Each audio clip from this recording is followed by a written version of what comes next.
Assalamualaikum warahmatullahi wabarakatuh. Bertemu lagi dengan Ibu di mata pelajaran Pendidikan Agama Islam dan Budi Pekerti. Sebelum kita memulai pembelajaran, mari kita berdoa bersama terlebih dahulu. Berdoa dimulai.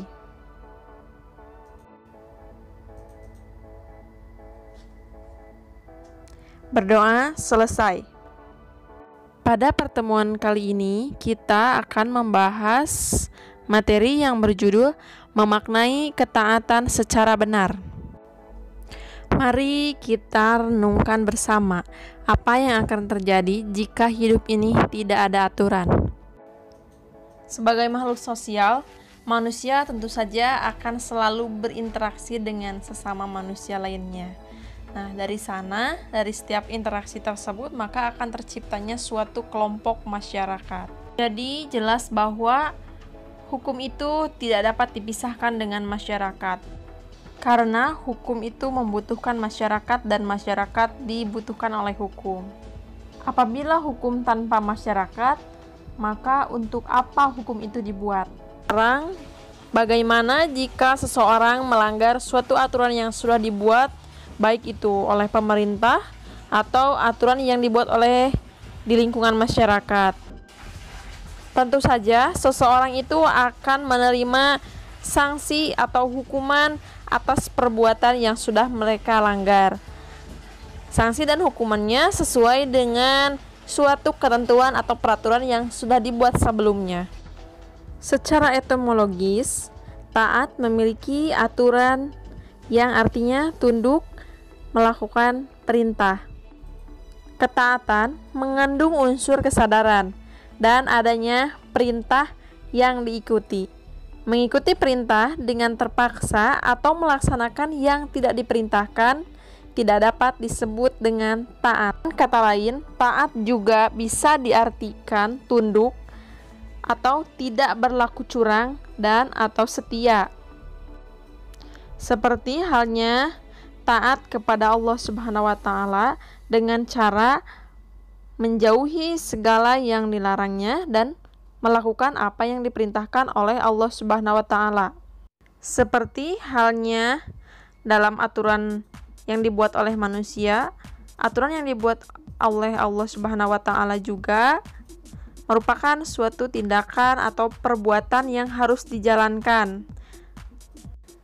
Taat pada aturan adalah sikap untuk tunduk kepada tindakan atau perbuatan yang telah dibuat oleh Allah Subhanahu wa Ta'ala, nabi, pemimpin, atau yang lainnya.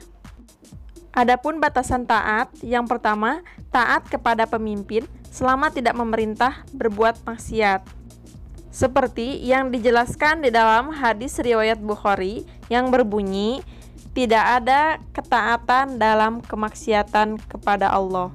Ketaatan itu hanya di dalam kebajikan. Yang kedua, taat kepada pemimpin meskipun tidak memenuhi hak rakyat. Dalam ketaatan seperti ini, rakyat tetap harus taat kepadanya selagi pemerintahnya secara nyata tidak bertentangan dengan perintah Allah Subhanahu wa Ta'ala. Karena ketaatan rakyat dan sikap pribadi pemimpin adalah dua hal yang berbeda. Tentu saja, aturan yang paling tinggi adalah aturan yang dibuat oleh Allah Subhanahu wa Ta'ala, yaitu terdapat pada Al-Quran, sementara di bawahnya ada aturan yang dibuat oleh Nabi Muhammad SAW yang disebut dengan hadis atau sunnah, dan di bawahnya lagi ada aturan yang dibuat oleh pemimpin, baik pemimpin pemerintah, negara, daerah, maupun pemimpin yang lainnya, termasuk pemimpin keluarga. Dimanapun kita berada, pasti ada aturannya. Aturan dibuat tentu saja dengan maksud agar terjadi ketertiban dan ketentraman.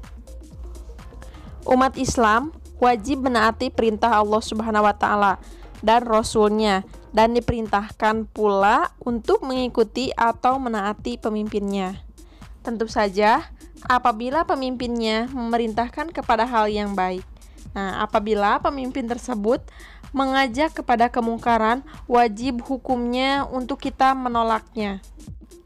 Penguatan materi Quran Surat An-Nisa ayat 59. Mari kita dengarkan bersama. Isi kandungan di dalam ayat tersebut. Yang pertama, taat dan patuh kepada perintah Allah Subhanahu wa Ta'ala dengan mengamalkan isi Al-Quran dan meyakini dengan sepenuh hati bahwa semua yang diperintahkan pasti mengandung manfaat. Yang kedua, menaati tuntunan Rasulullah Shallallahu Alaihi Wasallam. Menaati perintah Rasulullah Shallallahu Alaihi Wasallam merupakan perintah dari Allah Subhanahu Wa Taala dalam Al-Quran dan Rasulullah Shallallahu Alaihi Wasallam yang ditugaskan untuk menjelaskan isi kitab tersebut.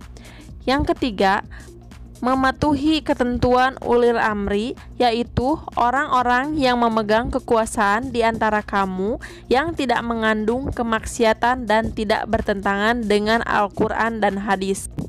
Yang keempat, jika ada masalah yang diperselisihkan dan tidak ada kata kesepakatan, dikembalikan kepada Al-Quran dan hadis.